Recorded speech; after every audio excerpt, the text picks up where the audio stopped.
আপনি যদি চুপ থাকেন, আপনি যদি বিচারের প্রক্রিয়ার দিকে না আগান, তাহলে জনগণ কিন্তু যে ইন্টারিমের দিকে আঙ্গুল তুলেছে সে আপনার দিকে আঙ্গুল তুলতে দ্বিতীয়বার ভাববে না।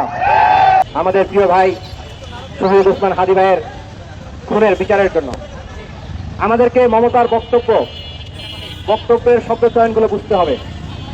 তিনি অমিত শাহকে উদ্দেশ্য করে এই কথাই বলেছেন যে কাকে দিয়ে হত্যা করিয়েছেন, কাকে দিয়ে হত্যা করিয়েছেন। তার মানে এই হত্যা কে করিয়েছে? এই হত্যার সাথে সরাসরি জড়িত কে? এই হত্যার সাথে সরাসরি জড়িত কে? কার তত্ত্বাবধানে এই হত্যা হয়েছে? একই সাথে মমতা আরেকটা কথা বলেছে যে বাংলাদেশ উত্তাল হবে যদি এটা জানা যায়।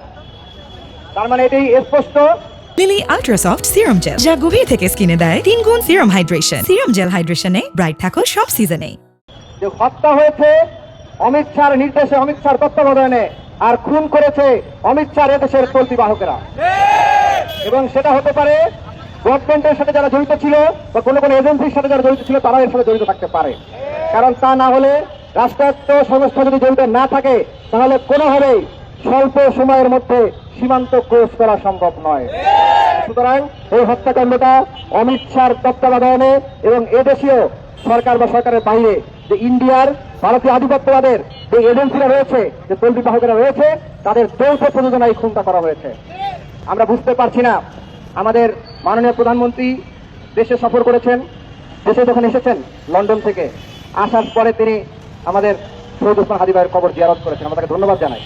কিন্তু এরপরে তিনি আজকে ক্ষমতায় চলে এসেছেন, 3 মাস হয়ে গিয়েছে, এখন পর্যন্ত তার মুখ থেকে শহীদ ওসমান হাদীর বিচার করবেন এইরকম বলিষ্ঠ কোনো শব্দ শোনা যায় নাই।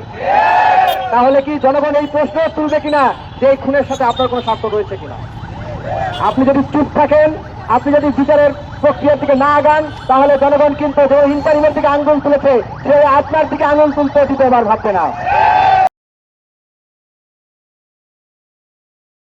লিলি আল্ট্রাসফট সিরাম জেল, যা গভীর থেকে স্কিনে দেয় 3 গুণ সিরাম হাইড্রেশন। সিরাম জেল হাইড্রেশনে ব্রাইট থাকো সব সিজনে।